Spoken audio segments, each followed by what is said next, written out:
Welcome on in to this edition of Warchant TV. It is the Warchant Report. I'm Aslan Hajivandi, joined by Ira Schoffel, managing editor of Warchant.com, your ultimate Seminoles sports source, and Corey Clark, our lead and senior writer, a.k.a. this is the way Wake Up Warchant should always be, but Ira's greedy. He wants to be able to sleep for an hour in his day, but we appreciate him taking time to do the Warchant Report. He usually has this season for us. Don't forget to hit that thumbs up button, subscribe to our YouTube channel. That's in the lower right corner of your screen to get instant notifications whenever we drop these videos, recruiting updates, interviews from practice, post-game shows, pre-game shows, podcasts, everything, the Sunday Smash with Ira and Jeff as well.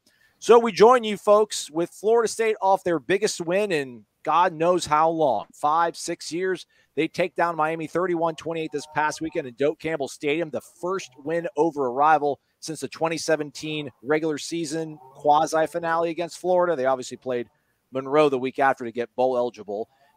But this obviously a huge victory for Mike Norvell and Florida State. Ira, you talked about it after the NC State game when you did the Warchant wrap with Corey about how, important it would be for Florida State to be able to notch a victory in this game against Miami. We're reactionary on the podcast. You're the voice of reason. How does this change your sort of outlook for the rest of the season with maybe even bowl eligibility rather being on the table? Corey, I feel like I'm the Bill Platchkey or something from Around the Horn. Like I'm here all the time. You guys just kind of rotate in. Yeah. Are you keeping score, Aslan? I should. Keep score, please. Look, it really depended to me. Part of it kind of depended on what FSU's goals were, and I think up until this point, man, they have been so focused on just getting out of the hole they were in, being 0-4 to start the season, the embarrassment of losing to Jacksonville State. I really do think they were focused on, just try to find a win each week. But I do think the Miami game changes things a little bit.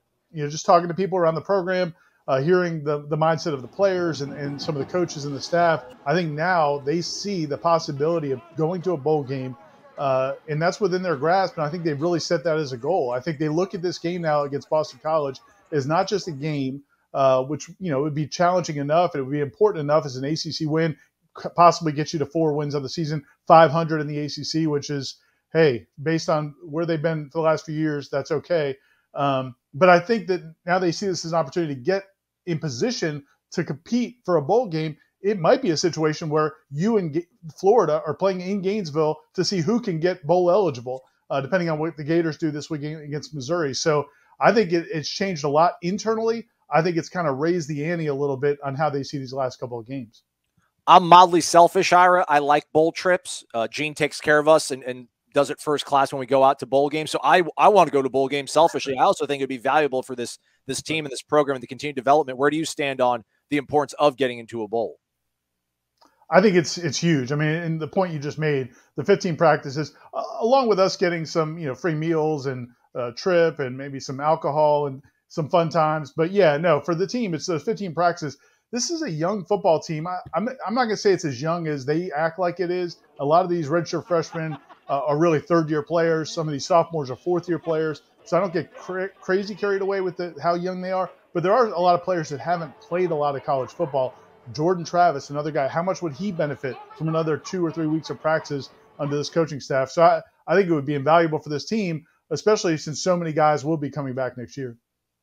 Corey, you avoid being reactionary on a podcast that you do every day of the week, as well as Seminole Headlines on Tuesdays. Has your outlook changed at all after that 31-28 win over Miami? No, not really. I thought they were building something. I thought they had a good I thought they were having a good second half of the season, and that just reinforced it. Wins help, though. Wins matter. Getting to see the fan base like that, Doak Campbell Stadium like that, really matters. That's a big deal, especially with the recruits that were coming in. But like the proof was starting to be displayed well before a 4th and 14. Like, again, you got to go win the games. That's the next step. But they've been in every game this season except for one. They've lost 2 games on the final play. They've essentially won 2 games on the final play. So the proof was there that they were getting better. So whether they win or lose these next 2 games, I agree it would be great, and it would be a huge benefit to get those bowl practices. But either way, I think the foundation has been laid no matter what happens these final 2 games that, okay, this coaching staff has them going in the right direction. They're trending upward for the first time in a good long time. That 0-4 start, I don't know if that seems, a year ago or just yesterday, but they've been able to dig themselves out of that hole that Ira mentioned, Corey. So for you, when you think about that, how much they've come from that first game against Notre Dame, what's been the biggest improvement? What's been the biggest difference maybe in these last 4 or 5 weeks? Well, look, to strike it down and be real simple, Jordan Travis has played. When Jordan Travis plays, they're 7-4. When he doesn't, they're 0-8 the last 2 years. That's a mighty big difference. So that's a help. And then also on the back end of the defense, that has really helped. I don't know that Akeem Dent is a great safety or will ever be a great safety, but he and Jamie Robinson being back there all the time together, moving Kevin Noles to full-time corner slot corner, nickel, whatever you want to call him. I just think that's helped immensely on the back end. They're not great at linebacker. There's only so much you can do.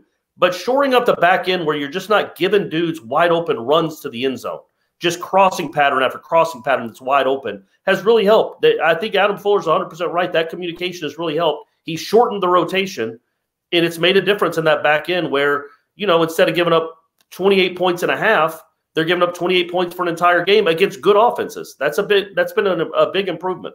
Can I add one thing, Aslan, real quick? Absolutely. I was going on to the other.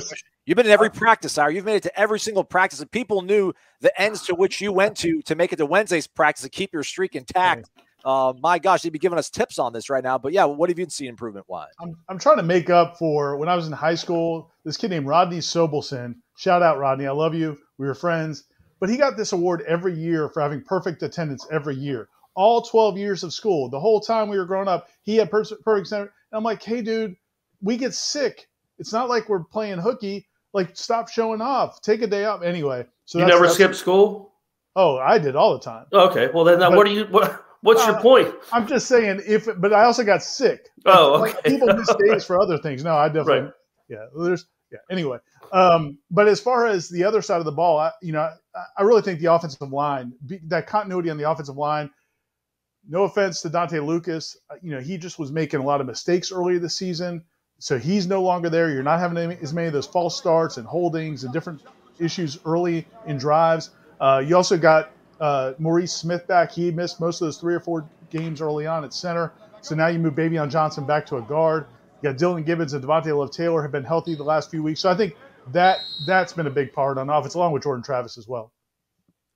Boston College game is Saturday noon on ACC Network. That is the ACC finale for Florida State. BC littered with NFL coaches. What will that mean for Florida State's chances on Saturday? We'll talk about that next here on the Warchant Report.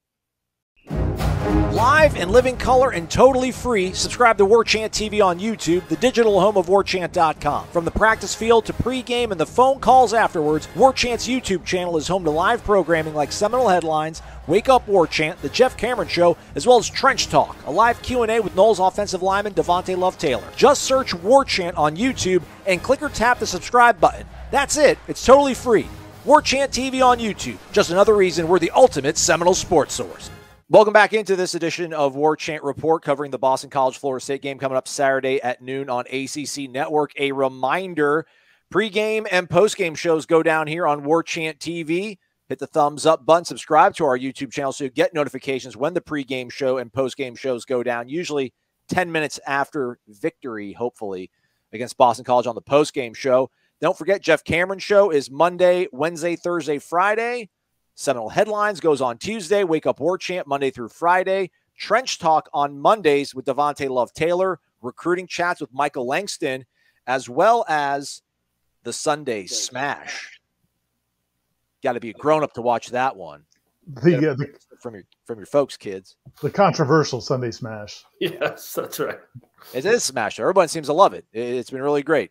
Ira and Jeff letting you know what happened on Saturday and what to look ahead to in the week ahead.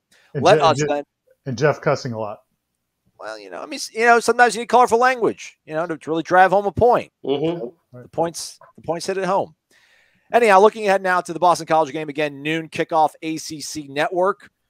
We begin with you, Corey. As we look at this Boston College offense, I sort of tried to be funny about it on Monday and talked about how this looked like a 1993 AFC East offense because they go under center a bunch. But as you pointed out, that's, not a good comparison. But when you look at this Boston College offense, what do you see? And I guess what poses a risk, a threat to this Florida State defense as they try to continue the surge they've had on that side of the ball? Well, I mean, on paper, I haven't watched a ton of Boston College, but on paper, it looks like a pretty decent matchup for the Florida State defense because they like to run the ball. They have a kid, Garwo, their leading rusher. He's on pace to get, 1,200 yards. He's averaging 90 yards per game. He's over 900 yards right now. They do have their quarterback back, Jerkovic, and he's good. But even then, I know he threw for 300 against Georgia Tech, but he completed 13 passes. That was a weird game. You hope you're not going to have the bust that Georgia Tech had. They like to run the ball. They're going to want to establish the run. And not many teams really have been able to do that against Florida State all year. So you think Florida State has a chance. That seems like a positive matchup for Florida State. Put them in second long and third and long and kind of get them behind the chains and see what they're going to do. Now, they're going to make plays. He's a good quarterback. And the Flowers kid is a good receiver, a really good receiver. But overall, Boston College hasn't passed very well this year at all. Whether Jerkovic was in the game or not, they haven't put up huge numbers in the passing game until last week. And again, I kind of think that was more about Georgia Tech than Boston College. I think they're going to try to establish a run. It's a typical Boston College team. You're going to have to be physical, and you're going to have to stop them at the point of attack, and your linebackers are going to have to play well.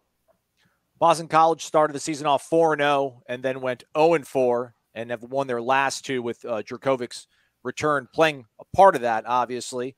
But Ira, as we look to the Boston College defense, head coach Jeff Hafley's got some NFL pedigree. He was the defensive coordinator at Ohio State the year that we were out at the Sun Bowl in El Paso when they lost to Clemson in the playoff. That was his defense. When you look at this Boston College defense, I mean, they rank pretty high up there when it comes to the standard traditional rankings. I know they're like top 5 or so, I think, in passing defense. Corey, though, pointed out the fact they haven't really played a lot of pass happy or the better quarterbacks in this conference. But when you look at this sort of matchup, are they that good? Do the numbers lie maybe when it comes to ranking Boston College's defense? It is a weird team because of who they played. And the point, Corey made is a good one. I mean, they played most of the better running teams in the conference, and they played most of the bad passing teams in the conference. I think NC State's the only good passing team that they played. Everybody else, it's been Syracuse, who runs it a lot, Louisville, who runs it a lot, Georgia Tech, Virginia Tech. Syracuse ran for like 300 yards on them. And the good news for Florida State is Florida State does want to run the football first. That is their identity. And Boston College has not done really well against those running teams. It's not like they played good running teams and shut them down. Everybody has run really well on them that they can run the football. I mean, they're on the season, I think they're giving up, well over 4, maybe close to 5 yards a carry. As I said, Syracuse, without even a threat of a passing game, ran for almost 300 yards against them. So teams have been able to run against them, and that's a really good thing for Florida State. But to your other point, they have been great against the pass. And, part of it's because they haven't played great quarterbacks. But even if you're not good against the pass, even bad to average quarterbacks can have good days. We saw that in 2020 with Florida State. So I think they do a good job in the secondary. It looks like they may be getting a couple of defensive players back this week. One of their safeties and one of their linebackers has been out. It sounds like they've been practicing this week. So I think Florida State may have a tough time throwing the ball, which is kind of, counterintuitive to the storyline this week that Florida State has found their passing Jordan Travis. I think this is a game really he's going to have to do with his legs like he's done against them in the past. And Jayshon Corbin, Trayshawn Ward, who really haven't been maybe as dominant as they were early in the season, playing these good defenses the last few weeks. Maybe this is a chance for them to get back on track. Talked about Jeff Hafley. He's year 2 at Boston College, just like Mike Norvell. But it seems like no matter who's the head coach at Boston College, it's always a physical, sort of aggressive, attacking football team.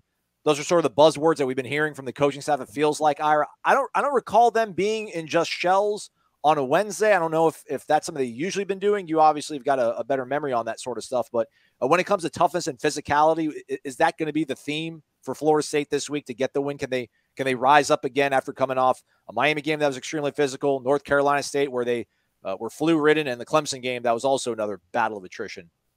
Yeah, I think that's a good point. I think, and one of the things they do from a preparation standpoint that we haven't really written about or talked too much about is Tuesday and Wednesday Tuesday's usually a very physical day. Wednesday's a little bit lighter. Thursday's really light. And then Friday, they go physical again, but kind of a shorter practice, shorter in duration, and then get into that game mode for Saturday. I do think, like to your point, I think they want to go a little lighter physicality today because the Miami game was so physical, and they expect so much physicality this week. So I think that was probably a prudent move on their part. But, yeah, there's no doubt about it. And it's been a theme for the nice thing about it is there have been years where Florida State was not physical, and they would go into the Boston College game and think, okay, we've got to use our athletes to just out-athlete them. We can't get into a toe-to-toe boxing match with them. This is a team this is kind of what Florida State has been this year. They are a more physical team. That's what they've used in some of these games, beating North Carolina and some of these other games. They brought that physicality. I think they try to do that against Miami. And so I think they are equipped for it. They're not going to beat BC at that game, but I think they can maybe rival it, compete in that area. And then you got the Jordan Travis hitting a big play, maybe Trayshawn Ward hitting a big play, maybe Andrew Parchment, who seems to have maybe been resurrected. So hit a few big plays, but I do think they're going to embrace that challenge of that physicality.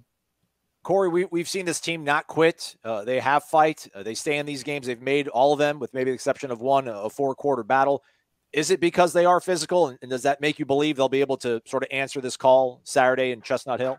Yeah, I do think. I mean, we've got 10 weeks of proof now that they're going to be physical and they're going to play hard. The one unique aspect of this is, like you just talked about. Man, you go from Clemson to NC State with the flu to then Miami, and now another huge, a really immensely physical team. And then after that, you have your arch rival. I mean, what a 5-game stretch here to end it out. This is a unique test.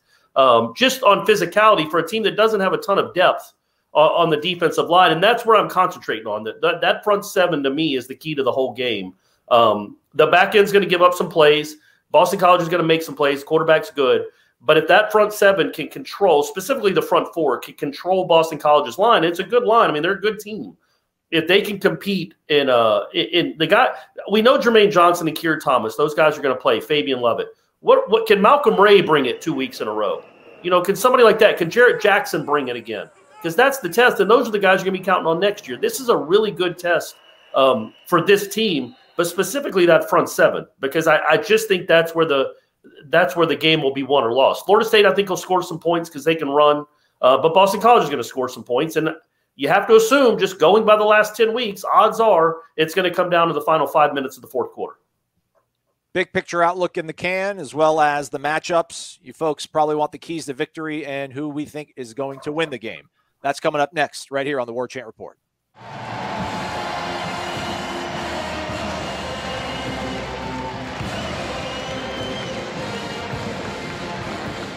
Closing it down here on the Warchant Report. ACC finale for Florida State on Saturday. They will kick off at noon in Chestnut Hill, Massachusetts, against Boston College. Our own Ira Schoffel will be there, boots on the ground for us. He's our managing editor. Corey Clark, our senior lead writer, joining me, Aslan Hajivandi, as well here on this edition of the Warchant Report. Corey mentioned in the last segment, Ira, we've seen this team now play 10 games. All of them have been kind of nail biters coming down to the end. I don't think there's any reason to think that this game is not going to be a contest that's going to come down to those final few possessions in the fourth quarter. So that being said, how do you see it sort of playing out, and what would be a key to victory for Florida State's side? I'm going to give you two. I'm going to give you two real quick ones. I won't go too in depth. But to me, one is, and they're both really on the offensive side of the ball. I think, actually, I'll give you one on each side of the ball. Offensively, I really think that those running backs have to deliver. Jayshon Corbin hasn't seemed to be, I don't know if he's dealing with something from an injury standpoint. He hasn't seemed to be quite as explosive as we saw maybe earlier this season. But Trayshawn Ward and also has been a little bit quieter lately. Lawrence Toafili may be coming back. He hasn't played since the Clemson game. He was just starting to play his best right before that game, so that was kind of disappointing for him to get banged up. But it looks like he'll be back this week as well. That running back group has to do really well. And then I think defensively, to me, the biggest concern is stopping Jurkovic as a runner. And Corey talked about stopping the run. I think Florida State will do a decent job of that. But I think in those second or third and longs, that guy he's elusive. He's deceptively fast. He's a guy that he can move, and he'll pick up those tough second and third downs, turning him into first downs. And I think that's going to be a challenge for Florida State. To me, that's going to be the key defense, not letting them sustain those drives with him just picking up yardage because you're dropping in coverage. How about you, Corey? You see this? Is this a boat race? Is this maybe North Carolina redo, where they'll be kind of cruising in the fourth quarter and riding off to the sunset? And what's going to be a key for Florida State to keep this momentum rolling after that Miami victory? Yeah, I figure somewhere in the neighborhood of 41-13, Noles. Just they're going to build on what they did Saturday. It's got to happen eventually, right? They got to blow somebody out. I think it'll be a close game. if this was around the horn, he would have muted you right there. Right. No, he would have gotten me points for my sarcasm. Look, it's going to be a close game. Of course, it's going to be a close game. I know I said last segment that the front seven is the key, and it is. But having said that, I do think the Florida State front seven will play well enough. I think they're gonna make, like Ira said, if they're gonna get a lot of big runs, it will probably come from the quarterback. But the key to me is you just don't give them points. Don't have a bust where they get a free 7 points or a free 14 points, or don't run into the kicker and give them an extra chance to go score. Like, avoid those silly mistakes and make Boston College go down the field and earn their points. This is not, again, take Georgia Tech out of it. This has not been a great offense all season long. I know the quarterback was gone for a long time, but this offense is used to scoring about 17 to 15 to 18, 20 points a game. Don't give them any life and any hope that they're going to put up another 40 spot like they did against Georgia Tech. And I think the key to that is make them earn everything. Make them go convert third downs. Make them drive down the field. Don't just give them points. That, to me, is the key, because otherwise, if you don't give them the big play, like you didn't give Miami big plays. You gave them the trick play the one time.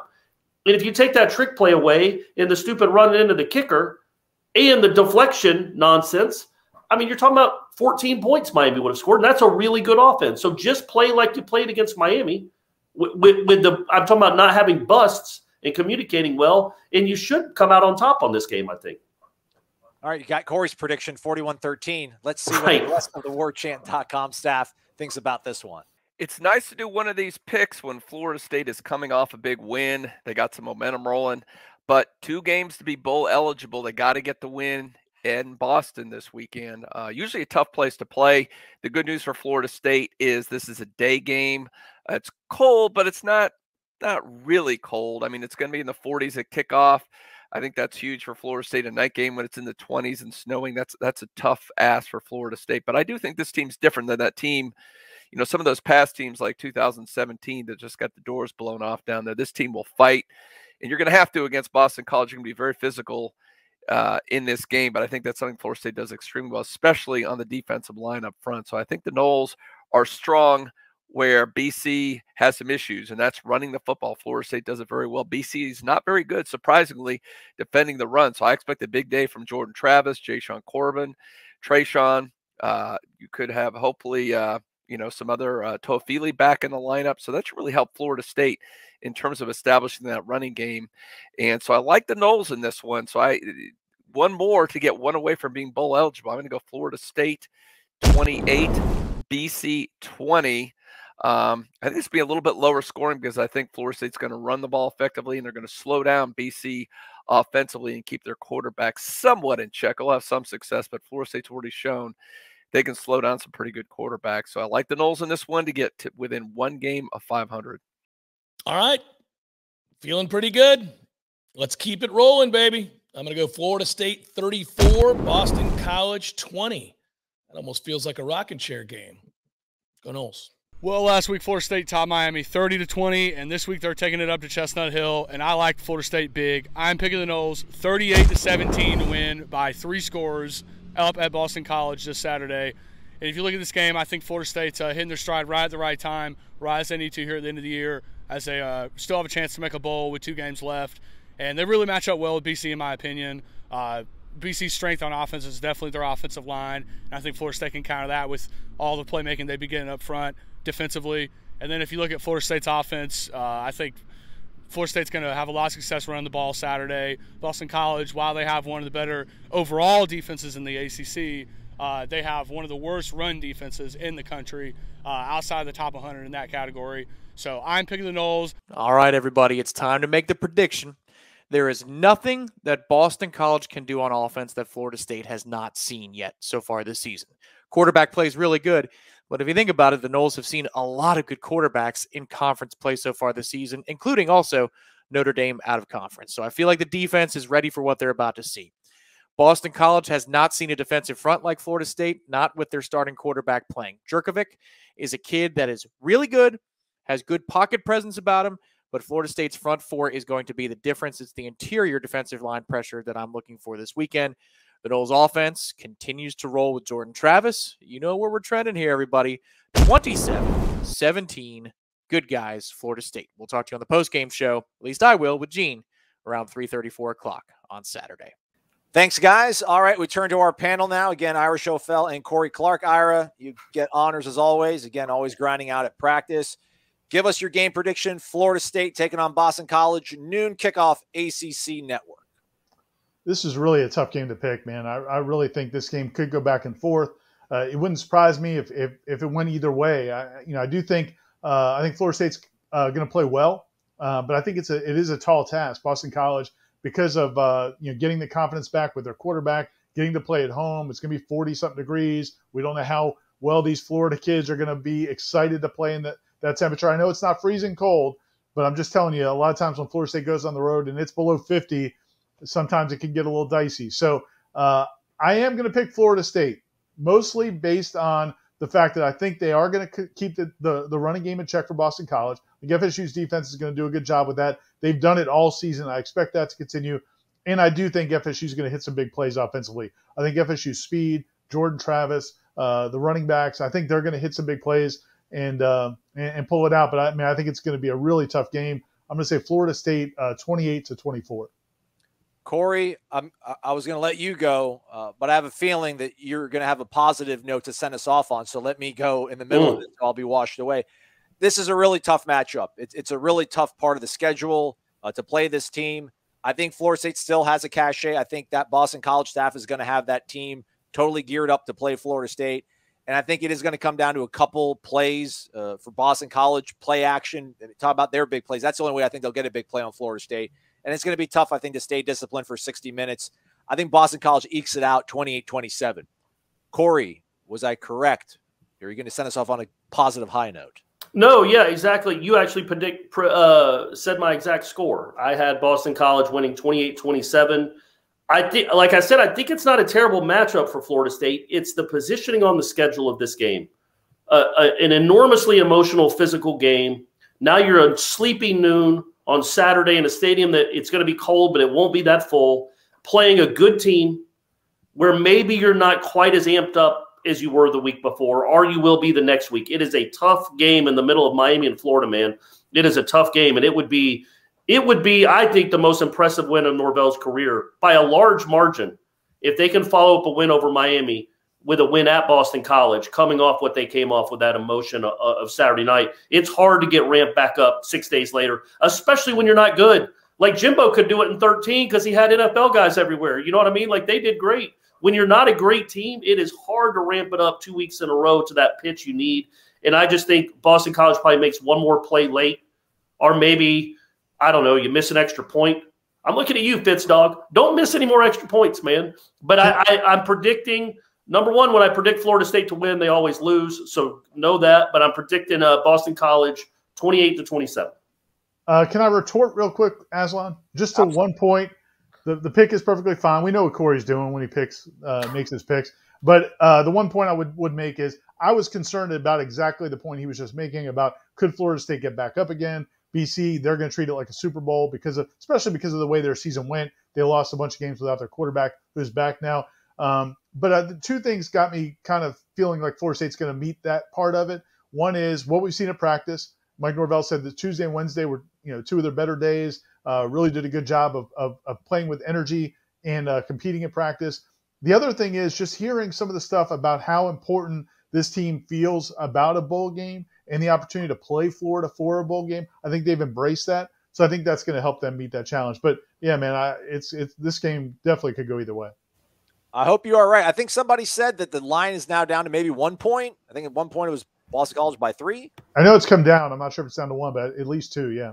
So, all right. As always, we hope that Ira's right and that we were wrong. And usually Ira is right and we are wrong. So let's carry that into our weekend. Thanks to our panel, Ira and Corey. Thanks to Jeff, Tom, Gene, and Austin for making their picks. And thank you for watching this edition of the Warchant Report. Hit that thumbs up on the way out. Stay connected to warchant.com. Again, don't forget pregame show. They don't do pregame show, right? Because it's a road game. Aslan, figure it out. But there will be a postgame show. 10 minutes after what we hope is the 5th victory of the year for Florida State. For Ira and Corey, I'm Aslan. Thanks for watching.